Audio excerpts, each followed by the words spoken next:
Pada kesempatan kali ini kita kembali akan memuzakarahkan kitab Nasaihul Ibad. Nah, masih bab yang kedua dan kita ulang sedikit dan makalah yang kedua.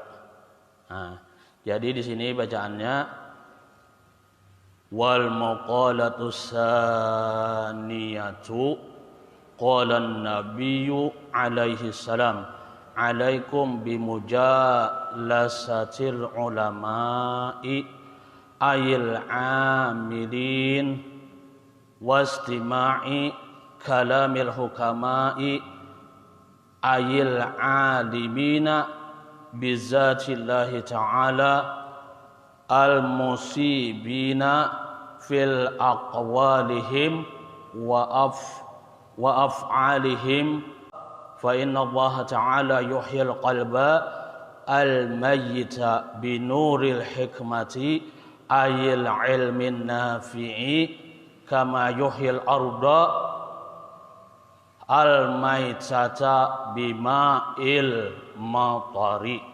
Nah, jadi pada bab yang kedua ini dan makalah yang kedua ini berkenaan dengan hadis daripada baginda Rasulullah SAW yang berbunyi, kata baginda Rasulullah SAW, alaikum bimujalasatil ulama. Nah, jadi ujar Nabi, ujar baginda Rasulullah SAW, lazimi, senantiasa biasakan kamu itu, ujar Nabi.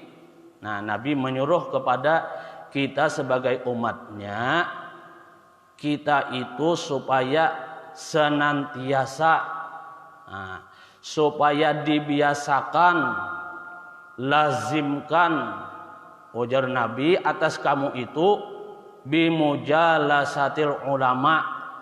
Nah, banyak-banyak sekedudukan dengan ulama. Nah, Nabi yang menyuruh. Jadi kita itu disuruh untuk banyak-banyak biasakan untuk sekedudukan dengan ulama. Nah, dengan artian kita itu membiasakan hadir di majelis-majelis sidin. Nah, apabila ada majelis-majelis ulama, jadi kita itu dibiasakan, ujar Nabi, untuk apa? Untuk sekedudukan dengan mereka ulama. Nah, dengan artian membiasakan hadir di pengajian-pengajian sidin dan mendengarkan nasihat-nasihat sidin. Nah, jadi dengan mendengarkan nasihat-nasihat sidin, sama aja dengan memuliakan sidin, menghormati sidin. Nah, jadi ulamanya itu yang seperti apa? Nah, kita itu disuruh oleh baginda Rasul untuk apa? Untuk membiasakan sekedudukan dengan mereka ulama itu.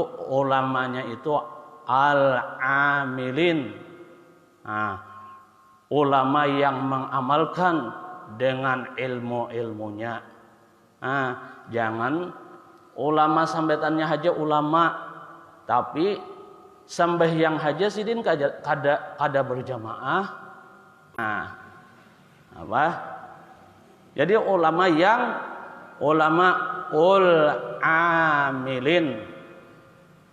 Ulama yang mengamalkan dengan ilmu-ilmunya. Jangan ulama ambilin. Ulama amilin.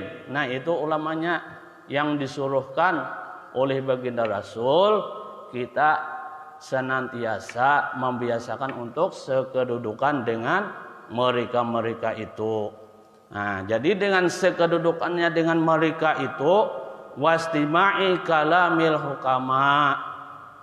Nah, dan juga Nabi menyuruhkan kepada kita sebagai umatnya mendengarkan apa kalamnya daripada hukama.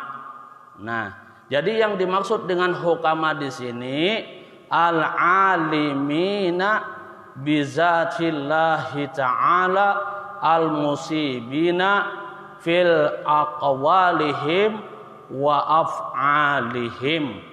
Nah, jadi yang dimaksud hukama di sini orang yang sudah ma'rifatullah. Nah, orang yang sudah mengenal bizatillahi ta'ala dengan zatnya Allah ta'ala. Orang yang arif billah sudah. Nah, itu hukama yang dimaksud di sini. Jadi kita itu senantiasa biasakan mendengarkan perkataan mereka hukama. Orang yang makrifat dengan zatnya Allah Ta'ala, itu yang disuruhkan oleh baginda Rasulullah SAW. Al-musibina nang selalu tepat. Jadi al-hukama ini orangnya yang sudah makrifat dengan zatnya Allah Ta'ala dan juga yang selalu tepat fi aqwalihim pada perkataannya. Jadi perkataannya itu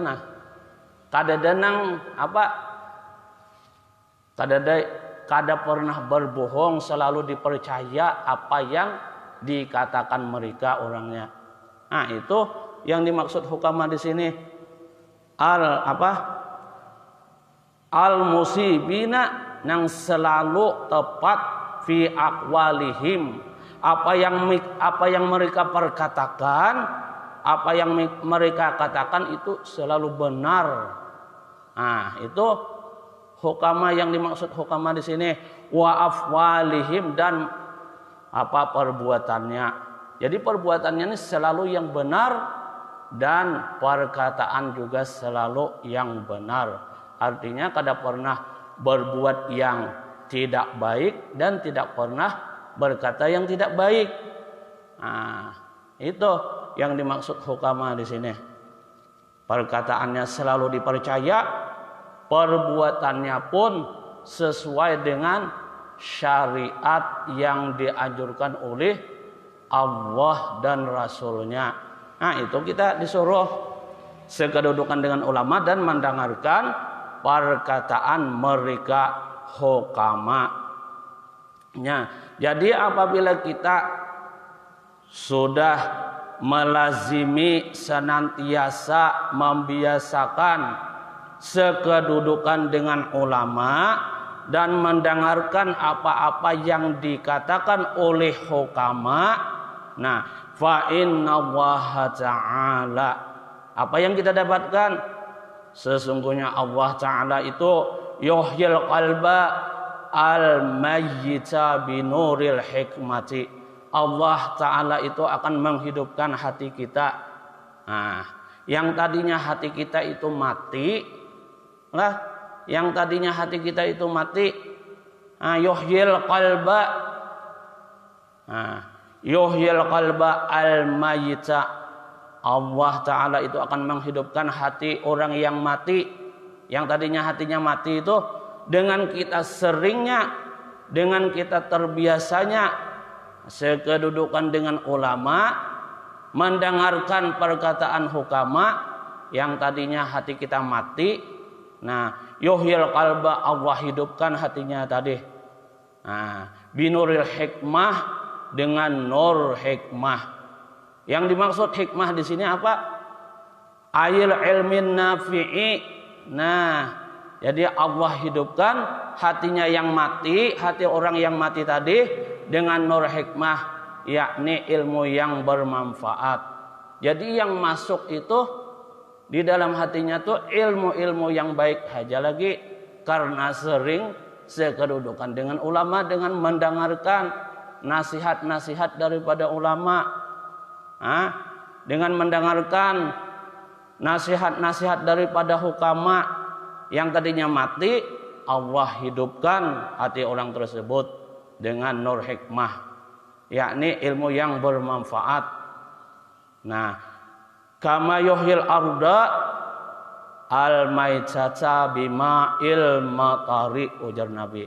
Sebagaimana Allah menghidupkan tanah, menghidupkan bumi yang gersang, menghidupkan Allah bumi yang yang mati bima il matar, dengan air hujan. Kayak itu juga hati kita itu.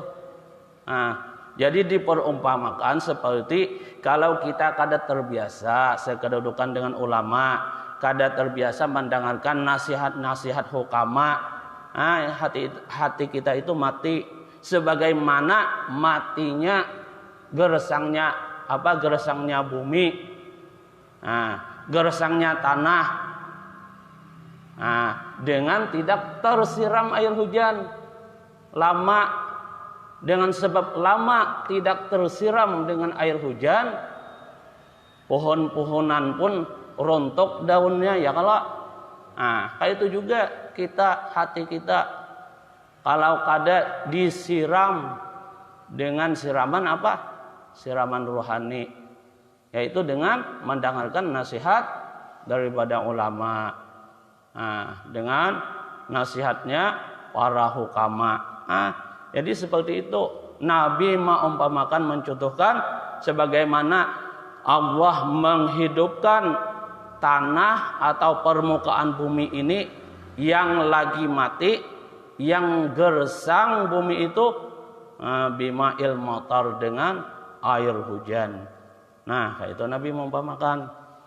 Nah, jadi ujarnya di sini. Nah, wa fi riwayatin At-Tabrani an Abi Hanifata jalisul kubara'a wasailu al-ulama'a. Nah, pada riwayat yang lain redaksi hadisnya nangka ini bunyinya jalisul kubara'a wasailul ulama'a.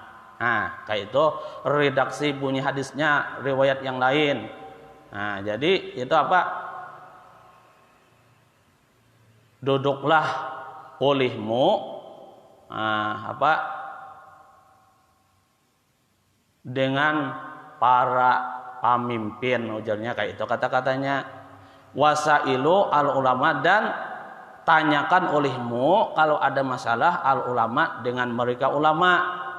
Nah, wa khalitu al hukama'a, dan bergaulah kamu dengan mereka hukama. Ada juga kayak itu riwayatnya. Ada juga yang seperti ini, wa fi riwayatin. Ada juga satu riwayat jalisil ulama'a wa sahibil hukama'a wa khalitil kubara'a. Nah, jadi ada juga yang kayak itu. Duduklah kamu sekalian dengan mereka ulama, dan bertemanlah dengan mereka hukama, dan bergaulah dengan mereka kubara. Nah, kayak itu. Jadi di sini Imam Nawawi Al-Bantani Al-Jawi, Imam Nawawi ini orang Banten. Jadi pengarang kitab ini asli orang Jawa.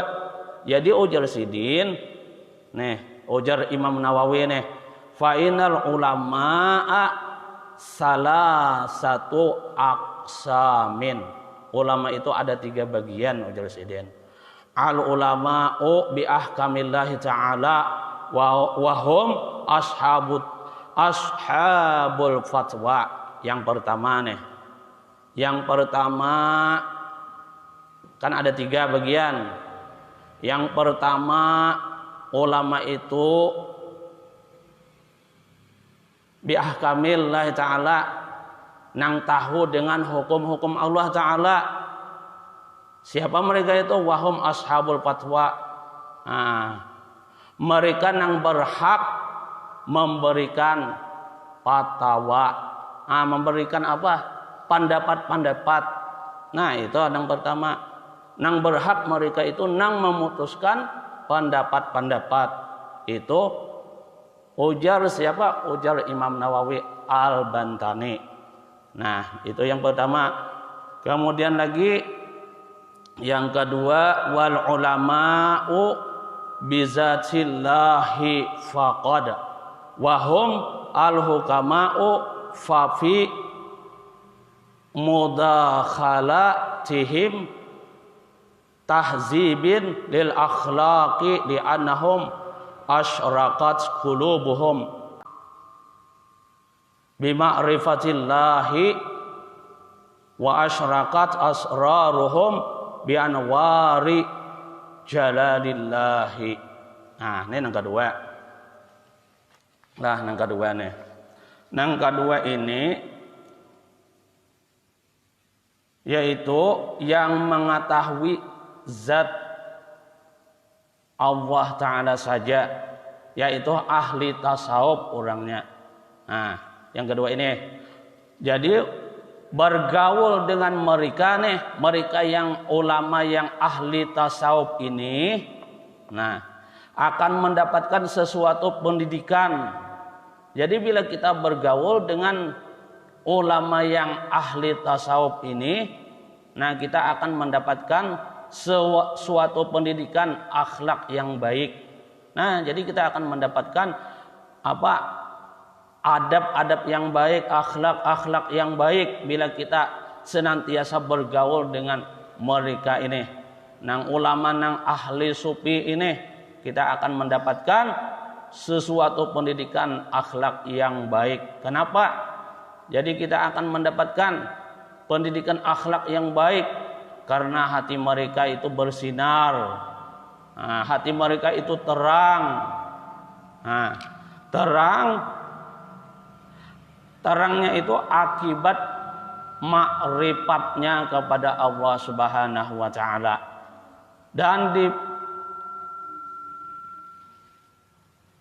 Dan pancaran rahasia. Nah, jadi ada pancaran rahasia, yakni asrar, cahaya keagungan Allah Subhanahu wa Ta'ala. Dengan mereka itu. Nah, jadi yang ketiga, Bang. Nang ketiga ini kan terbagi tiga. Kalau nang ketiga orang-orang yang diberi anugerah keduanya, yaitu para kubara, tokoh atau pemimpin, sesungguhnya bergaul dengan ahlullah akan mendatangkan tingkah laku yang baik. Nah, jadi bila kita sering bergaul dengan orang nang ahlullah ini, orang ahli mengingat Allah ini, nah, kita akan apa? Akan mendapatkan tingkah laku yang baik, ujar Imam Nawawi. Hal ini karena mengambil manfaat dengan pengawasan lebih baik. Nah, jadi bila kita bergaul dengan mereka, kita akan mendapatkan pengawasan daripada mereka. Misalnya kita terlanggar sesuatu masalah hukum yang dinyatakan itu dilarang oleh agama, dengan diawasi oleh mereka tadi, kita akan mendapatkan pengawasan, akan diberikan teguran kepada kita. Jadi barang siapa yang pengawasannya itu bermanfaat kepada kita, niscaya bermanfaat pula ucapannya. Nah, sebaliknya jika pengawasannya tidak bermanfaat, niscaya tidak bermanfaat pula ucapannya tersebut. Nah, itu menurut Imam Nawawi.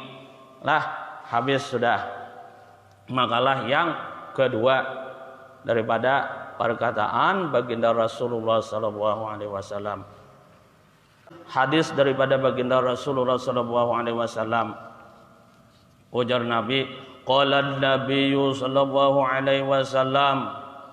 Nabi bersabda lagi, sayati zamanun ala ummati yafirruna minal ulama'i wal fuqaha'i fayabad salihimullahu bisalasalisyatin ulaha yarfa'ullahul barakata min qasbihim wa thaniyatu yusallitullahu ta'ala alaihim sultanan zaliman wa thalithatu yakhrujuna minad dunya bighairi imanin.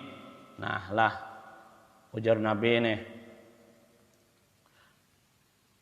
sayati zamanun ala ummati, ujar Nabi. Nah, selagi akan datang ada masanya atas umatku itu, ujar Nabi, mereka itu lari daripada ulama.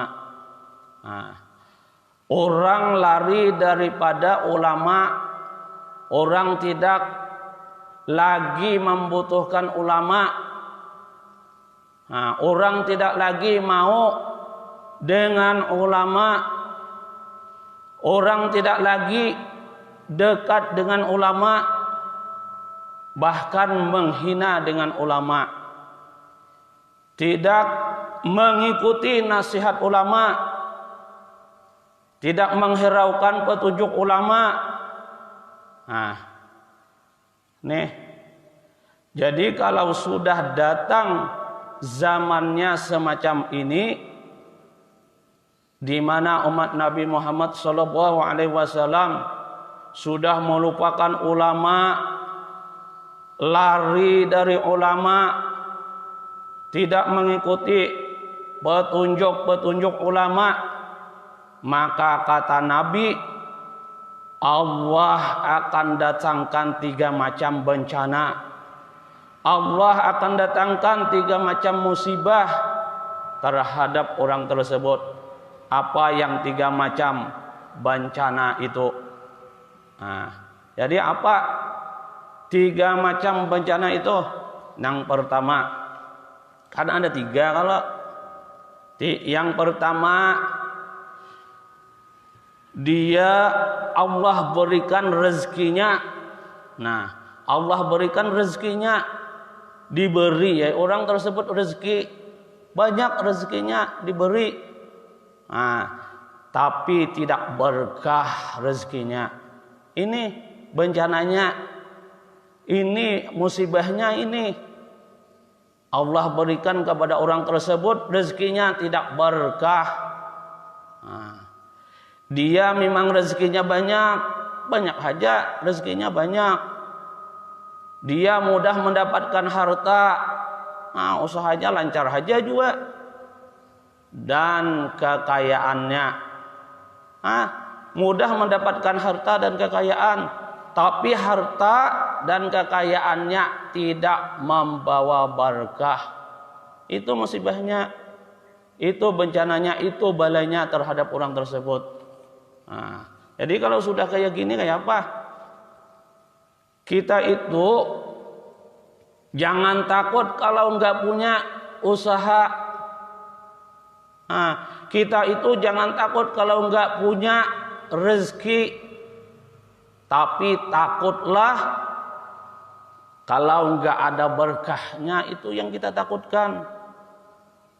Walaupun sedikit, walaupun pas-pasan, atau bisa lebih lagi daripada yang kita inginkan. Nah, tambah berkahnya lagi, itu yang lebih baik. Tapi yang ditakutkan kalau tidak ada keberkahan usahanya, itu yang kita takutkan. Nah, apa aja? Ginafil qalbi, kaya hati itu adalah karena berkah. Nah, jadi kita hati itu terasa kaya, hati itu tenang, hati itu apa? Terasa kaya dikarenakan berkah yang ada pada rezeki kita. Ginafil qalbi, kaya hati itu adalah karena berkah. Jadi senangnya hati kita itu karena keberkahan pada rezekinya kita. Nah, itu Ujar ulama. Nah, jadi senangnya hati kita itu karena berkahnya yang ada pada rezeki kita. Jadi kita tuh jangan takut kalau kada banyak makanan. Jangan takut. Tapi takut gak punya berkah, itu yang kita takutkan atas usaha yang Allah berikan kepada kita. Itu yang kita takutkan. Jangan takut gak banyak makanan kita punya. Walaupun seadanya aja, makan pagi, makan siang, makan malam bisa, itu sudah kita syukur. Asalkan berkah. Nah, banyak-banyak hartanya, rezekinya, nah, tapi nggak ada berkahnya. Nah, itu yang kita takutkan, itu yang kita khawatirkan. Usaha kita itu nggak ada berkahnya diberikan oleh Allah karena niat dan caranya salah. Nah, yang kedua, ialah masih yang pertama leh. Nah, kemudian lagi, orang lari dari ulama, orang tidak lagi membutuhkan ulama, orang tidak lagi mau dengan ulama, orang tidak lagi dengan ulama, bahkan menghina ulama, tidak mengikuti nasihat ulama, tidak menghiraukan petunjuk ulama. Kalau sudah datang zaman semacam itu, nah, di mana umat Nabi Muhammad sudah melupakan ulama, nah, apalagi maka Allah akan berikan sama mereka tersebut, sama orang tersebut, pemimpin yang zalim. Ujar Nabi, orang gak ada cinta lagi dengan ulama, kadang mendengarkan lagi apa yang dikatakan ulama, maka Allah balakan, Allah timpakan kepada orang tersebut, kepada mereka pemimpin yang zalim, pemimpin yang tidak tahu mau sama rakyatnya, kada tahu menahu dengan rakyatnya. Ah, itu pemimpin yang zalim. Rakyatnya begini-begini dibiarkannya aja. Karena apa? Karena mereka kada mendengari lagi dengan ulama. Nasihat-nasihat ulama itu kada didengarkan. Maka Allah balakan, Allah berikan bencana kepada mereka, yaitu berupa pemimpin yang zalim, ujar Nabi. Nah, jadi pemimpin tadi tidak menghiraukan lagi dengan rakyatnya, tidak tahu mau pemimpin tadi apa yang dirasakan rakyatnya. Nah, kalau sudah begitu, akibatnya dengan sebab kita menjauh dengan ulama, kada mau mendekatkan diri, hadir di majelis ulama. Jadi balanya apa? Yaitu mendapatkan pemimpin yang zalim, tidak mau mendengari lagi nasihat-nasihat ulama. Dibalakan, diberikan musibah, bencana oleh Allah, mendapatkan pemimpin yang zalim. Nah, kemudian lagi bala yang ketiga, bencana yang ketiga yang dia dapatkan, bencana yang lebih dahsyat lagi, kata Nabi, yaitu yakhruju minad dunya bighairi iman. Nah, ini bencana yang lebih dahsyat lagi. Yang di atas tadi masih di alam dunia. Kalau ini yang ketiga ini di alam kematian sudah. Bencananya dia mendapatkan bencana di waktu dia mau meninggal dunia. Nah, di situ Allah berikan kepada dia bencana yang lebih dahsyat, yaitu kata Nabi, yakhruju minad dunya bighairi iman. Nah, jadi dia meninggal dunia dalam keadaan su'ul khatimah, dengan tidak membawa iman. Itu yang dikhawatirkan.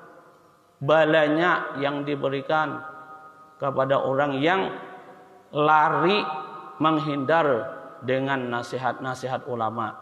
Yang pertama apa tadi? Usahanya kada berberkah. Ya kalau yang kedua mendapatkan pemimpin-pemimpin yang zalim. Pemimpinnya kada tahu menahu dengan rakyatnya. Kayak apa penderitaan rakyat? Kada tahu pemimpinnya. Yang ketiga ujar Nabi, dia meninggal dunia yakhruju minad dunya bighairi iman. Nah, jadi yang ketiga ini dia meninggal dunia dengan tidak membawa iman. Keadaan su'ul khatimah, meninggal dalam keadaan yang jelek, meninggal dalam keadaan yang tidak baik. Nauzubillah min dzalik.